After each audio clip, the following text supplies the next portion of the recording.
Okay, well, as we were working away, the second Oscar was still alive, and he decided that it was time to have a radio commercial. Now, he was driven back and forth to work by a chauffeur in his limousine, and so he listened to the radio coming and going. And he says, called the advertising agency people and the advertising people in and said, "Boys," he says, "we need a radio commercial." And of course, we all knew very, very well that it was not a radio business anymore. It was a television business. So we said, well, maybe if we don't do anything about it, he's old, maybe he'll forget about it. Well, he didn't forget about it. About 30 days later, he called us out to his house and sat down at the piano and played his version of a jingle. And it was apparently an old family song, and he had cleaned up the words to it, and it was terrible. And he knew it. And he said, "Now, boys," he says, "if you don't come up with something better than this in 30 days, he says, this is going on the air as our radio commercial." Well, I mean, there was no choice, and we were in a panic, and we went to the tunesmiths and jingle writers that we could think of, and one guy, a fellow named Bob Trentledge from down in Indiana, came in with a jingle. He was a great writer and a great musician, but a terrible, terrible singer. And so he'd had his little kids sing this song, with the understanding that if we decided to do it, Fred Waring and the Pennsylvanians or somebody like that would do the final version of it. But it was a great jingle. Oh, I'd love to be an Oscar Mayer Wiener. That is what I truly like to be. 'Cause if I were an Oscar Mayer Wiener, everyone would be in love with me.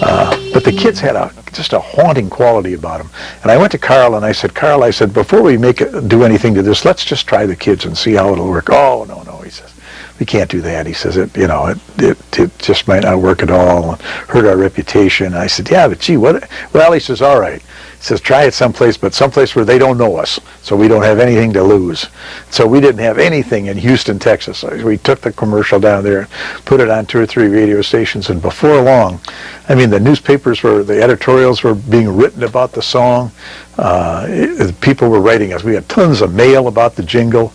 The Little Sisters of the Sodality wanted to use a parody in one of the things they were putting on, and we knew then that we had a winner. So we took it back, used it on the radio for several times. Then we eventually made a television commercial out of it, which we called the Marching Song, and it was the commercial that carried Oscar Mayer to national distribution. Class attention. Forward march.